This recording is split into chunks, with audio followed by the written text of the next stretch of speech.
Episode की शुरुआत में हमें दिखाया जाता है जहाँ पे टियांग मिंग होता है उस बुक का पीछा करते हुए गया होता है। वहाँ पे अचानक से ये वो थोड़ी लाइटनिंग है वो होने लगती है या फिर कहीं उसमें बहुत ज़्यादा तेजी से लाइट है वो बाहर आने लगती है, जिसे देख के शी और ये नान होती है वो काफ़ी ज़्यादा घबरा जाती है और उसके पास जाने लगती हैं। वो दोनों जैसे ही होती हैं उस बैरियर के पास है वो जाती हैं तो अचानक से वो देखती हैं कि वो बैरियर इतना ज़्यादा है वो हार्ड है कि वो अपना हाथ है उसके अंदर नहीं जाने दे रही। फिर ये नान होती है वो सोचने लगती है कि आखिरकार ये चीज़ है क्या जो हमें है वो अंदर नहीं जाने दे रही। और शिव का भी एकदम सेम रिएक्शन होता है कि आखिरकार वो दोनों अंदर है वो क्यों नहीं जा पा रही अपने बेबी के साथ या फिर कहें टियांग मिंग के साथ। तभी अचानक से सिस्टम होता है वो आ जाता है और उसे वार्निंग है वो देने लगता है कि देखो भैया, जिसने भी अभी ये उस ब्लड लाइन को है वो इनहेरिटेंस किया है तो वही बंदा है वो यहाँ से थर्ड रैंक पे है वो जाने वाला, मतलब थर्ड लेवल पे जाने वाला है। जो भी बंदे हैं वो यहाँ पे बचे हैं वो भी शायद अपने आप है वो वहाँ पे बाहर ट्रांसफर हो जाएंगे और जो जो ये दूसरा फ्लोर है वो अपने आप है वो कोलैप्स या फिर कहीं ढह जाएगा और यहीं पे तबाह हो जाएगा।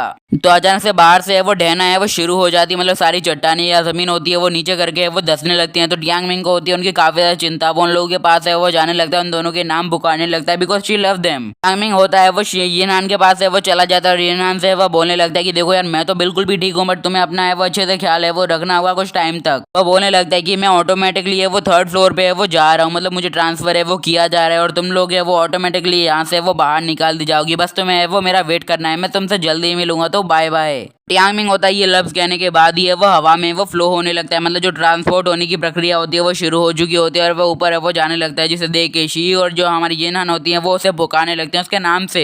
टियांग मिंग होता है वो जाते जाते उन दोनों से वो कहता है कि अपने सेक्ट में है वो लौट जाना और मेरा है वो सिर्फ इंतजार है वो करना है, मैं जल्दी है वो वापस आऊंगा, मतलब मैं कसम खा रहा हूँ कि मैं है वो जल्द से जल्द है वो वापस आऊंगा। और ये टियांग मिंग होने के नाते या फिर कहीं सिंपली मैं ये टियांग मिंग है वो कसम खाता हूँ मैं जल्द से जल्द है वो तुम्हारे पास है वो वापस आऊंगा और जैसे ही मैं वापस आता हूँ फिर तो तुम जानती हो कि हम तीनों मतलब मतलब सब कुछ करेंगे। और देन हो जाता है वहाँ पे बहुत ज़्यादा बड़ा ये एक्सप्लोजन, बिकॉज वहाँ का जो ट्रांसपोर्ट एरिया था वो काफ़ी ज़्यादा बड़ा था और टियांग मिंग भी होता है वहाँ से हो जाता है ट्रांसपोर्ट, टेलीपोर्ट भी बोल सकते हैं, ट्रांसपोर्ट और टेलीपोर्ट में इतना ज़्यादा फर्क नहीं है तो रहने दो। चलो यार, हमारा सिस्टम भी होता है वो बोल चुका है भैया तुम्हें डुअल कल्टीवेशन के बिना कुछ नहीं करना है, तो चलो मैं तुम्हें डुअल कल्टीवेशन के थोड़े टास्क भी बता देता हूँ। तो भैया देखो, डुअल कल्टीवेशन करने के दिन है 60 और 60 दिन में नहीं किया तो तुम्हारे लग जाएंगे लवजे। तो कंडीशन ये है कि तुम्हें डेमनिक कल्टीवेशन करनी होगी और जो सामने वाला बंदा है वो गोल्डन गोल्ड लेवल से ऊपर का होना चाहिए, मतलब शानदार मजे आएंगे। अगला सीन हमें एक और जगह का दिखाया जाता है जहाँ पे वो पोर्टल होता है वो अवेक के वो हो रहा होता है, जहाँ पे एकदम शानदार सीन होता है। टियांग मिंग होता है वो सीधे पोर्टल से वो नीचे की तरफ है वो गिरने लगता है, बट यार एटीट्यूड भी कुछ चीज होती है ना, वो एकदम स्टाइल से वो नीचे उतर जाता है कि भाई यार जलवा है, मतलब इज्जत है वो खत्म नहीं होनी चाहिए ऐसे हमारी सीरीज में। अब टियांग मिंग का दिमाग है वो खिसक जाता है वो सिस्टम से वो बोलने लगता है कि अरे भाई यार क्या जबरदस्ती है, मतलब तुम यार क्या करना चाहते हो, अब मुझे फिर से डुअल कल्टीवेशन करनी है वो भी डेमनिक कल्टीवेशन। यार लेवल तो देखो यार, गोल्डन कोर लेवल, क्या मैं ऐसे लालटेन लेके ढूंढता फिरूं आखिरकार ये बंदे मुझे कहाँ पे मिलेंगे। तो बोलने लगता है कि अभी अभी तो मुझे ऐसा लग रहा था कि मेरी जिंदगी है वो एकदम शानदार होने वाली है, बट तुम लोग है वो मेरे लौड़े लगाए बिना एकदम ठीक है वो मानते नहीं हो ना, अब मुझे करना ही पड़ेगा। ये सब कहते वो काफी ज्यादा ही गुस्से में था।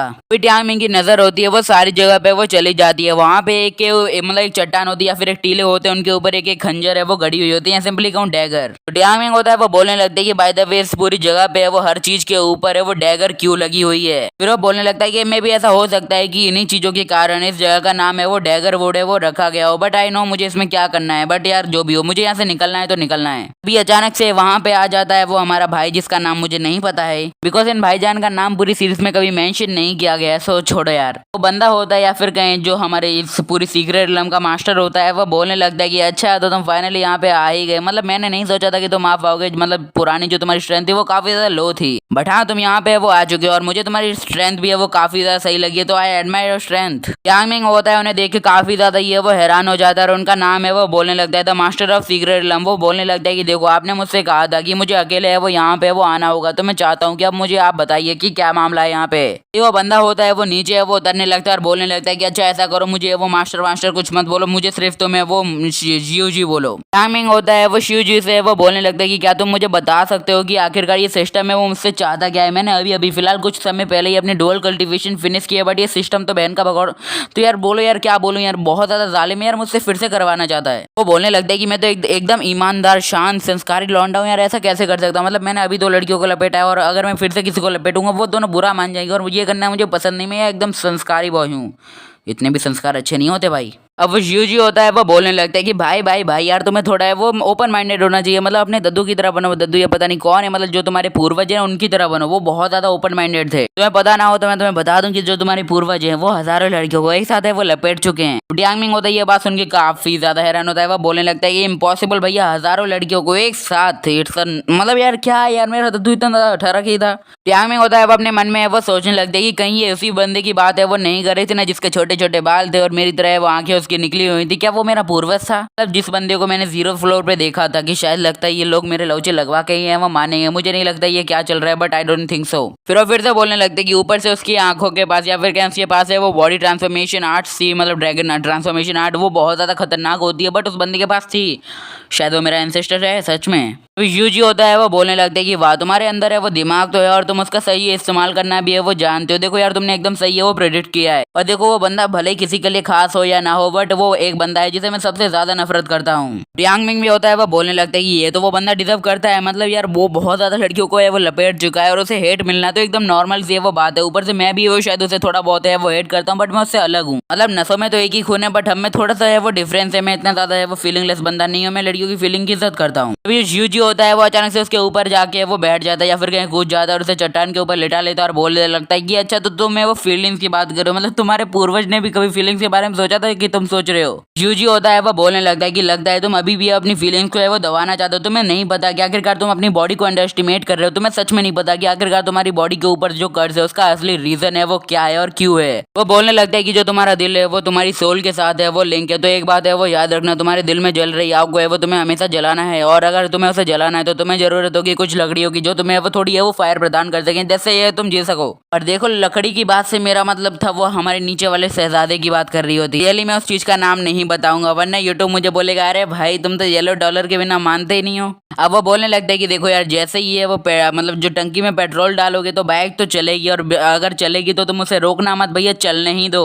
यार भाई यार कितनी शानदार कॉमिक ढूंढता हूँ ना मैं। तो बोलने लगती कि अच्छा तो तुमने एक बात की थी, अच्छा वो फीलिंग्स की ना, तो मैं फीलिंग्स का बता दूं कि आखिरकार तुम्हारे सारे एंसेस्टर ने मतलब तुम्हारे सारे पूर्वजों ने फीलिंग की चिंता की और कुछ भी नहीं किया। क्या ये सच में मैटर भी करता है? मतलब अगर तुम जिंदा ही नहीं रहोगे तो फीलिंग का क्या अचार डालोगे? वो बोलने लगता है कि देखो यार तुम्हारा कोई भी पूर्वज है वो जिंदा नहीं रह पाया बिकॉज उन्हें परवाह थी सिर्फ अपनी फीलिंग्स की, ना कि स्कर्ट्स की। बोलने लगता है कि देखो यार तुम्हें वो सबसे ज्यादा ही है वो डिफरेंट हो। तुम्हें पता था कि आखिरकार किस मोमेंट पे है वो तुम्हें क्या करना है, तुमने जीने को वो जरूरी समझा, ना कि अपनी फीलिंग्स को। ये तुम्हारे एक मोमेंट के लिए एकदम सही था, बट हाँ मैं तुम्हें अभी बता रहा हूँ कि ये तो सिर्फ शुरुआत थी। तुम्हें आगे चल के पता नहीं कितनों के साथ है वो सब कांड है वो करने पड़ेंगे, तो दैट्स व्हाई तुम्हें वो बिल्कुल भी नहीं शर्माना, जस्ट कीप इट अप। तो बोलने लगता है कि चलो एक ये बात है हम टॉपिक को साइड में हटाते हैं, अब चलो तुम्हारी बात करें तुम्हारी स्ट्रेंथ और कल्टीवेशन की। अगर सच कहूँ तो तुम्हारी कल्टीवेशन एकदम कचड़े की तरह जिसमें कोई भी इफेक्ट है वो नहीं आता है कभी भी। तो बोलने लगता है कि तुम्हारे पास जितने अभी पावर है उसके साथ अगर तुम चाहो भी तो इस रेलम से वो कभी भी बाहर नहीं है वो नहीं निकल सकते। तो फर्स्ट ऑफ ऑल तुम्हें काम करना है अपनी स्ट्रेंथ को बढ़ाने में, और फिर वो उसे एक डैगर है वो उठा के, मतलब जहाँ टीलों पे वो डैगर है वो गड़ी हुई होती है उनमें से एक उठा के वो हमारे टियांग मिंग को है वो दे देती है और बोलती है कि मुझे एकदम है वो एकदम फील आ रही है कि तुम्हें ये बिल्कुल भी है वो पसंद आ जाएगा। अभी टियांग मिंग होता है वो सिस्टम की मदद से वो देखने लगता है कि आखिरकार ये डैगर है वो है किस टाइप की और आखिरकार इससे होता क्या है। तो सिस्टम होता है उसे बताता है कि भैया कुछ नहीं होता, ये नॉर्मल डैगर है। टियांग मिंग भी होता है वो बोलने लगता है कि दुनिया भर का ज्ञान पेलने के बाद क्या तुम मुझे सिर्फ यही चीज देने वाले, मतलब एक टूटी हुई डैगर जिससे अगर मैं किसी को मारने जाऊँ ना तो ये डैगर है वो उसके अंदर ही है वो रह जाएगी, उसको कुछ होगा नहीं बल्कि मुझे बहुत कुछ हो जाएगा। अभी वो होता है वो क्लैप करने लगता है, मतलब यूजी होता है वो अपने हाथ से वो क्लैप करने लगता है। वो बोलने लगता है कि देखो यार मुझे तो पता है कि तुम्हें मेरा गिफ्ट है वो काफी ज्यादा ये वो पसंद है वो आया होगा, बट यार हर गिफ्ट की एक कीमत तो होती है, अब वो कीमत तुम्हें अदा करनी पड़ेगी। वो बोलने लगता है कि चलो यार मेरे लिटिल स्केलेटन अब बाहर आओ, तुम्हें सारे मनोरंजन का वक्त है वो आ चुका है। बंदे ने बहुत ज्यादा ऐश है वो मार लिया, वैश नहीं मारने दे रही, इनकी मारनी है तो जल्दी बाहर आओ। टाइमिंग भी होता है वो बोलने लगता है कि कहीं भैया पागल वागल तो नहीं हो ना, मतलब क्या बड़बड़ा रहे हो अकेले में। और ये लिटिल स्केलेटन है वो किसका नाम है, किस प्रजाति का नाम है, किस जानवर का नाम है, यार हमें भी बताओ यार, हम भी जानना चाहते हैं। तभी जहाँ पे वो टीले होते हैं, मतलब जो टीलों पे डैगर है वो लगी होती है ना, वो सारे के अंदर से स्केलेटन का है वो हाथ है वो बाहर आने लगता है। सिंपली कहूँ लिटिल स्केलेटन।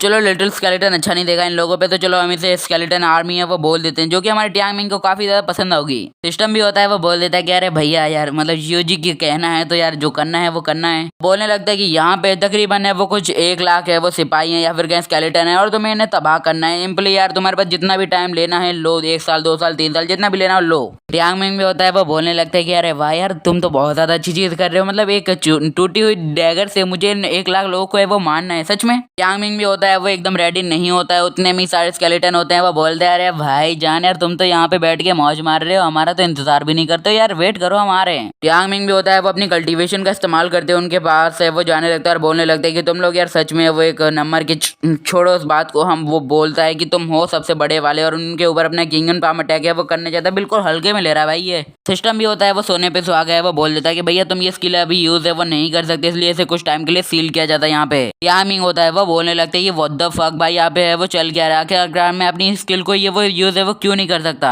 जियो जी होता है वो बोलने लगता है यार एक असली बंदा होता है वो अपने हैंड कॉम्बैट स्किल में वो काफी ज्यादा अच्छा होता है, तो यार गुड लक और तुम आगे जानते हो तुम्हें क्या करना है। वो सारे स्केलेटन होते हैं वो अपनी अपनी डैगर से उसके अंदर है वो छेद है वो करते जाते हैं, उसे वो पेलते जाते हैं और देन तुम्हें पता ही क्या हो सकता है। तो एपिसोड भी यहीं पे खत्म करता हूँ यार, मैं ज्यादा बकने में एकदम मास्टर नहीं हूँ, तो सायोनारा।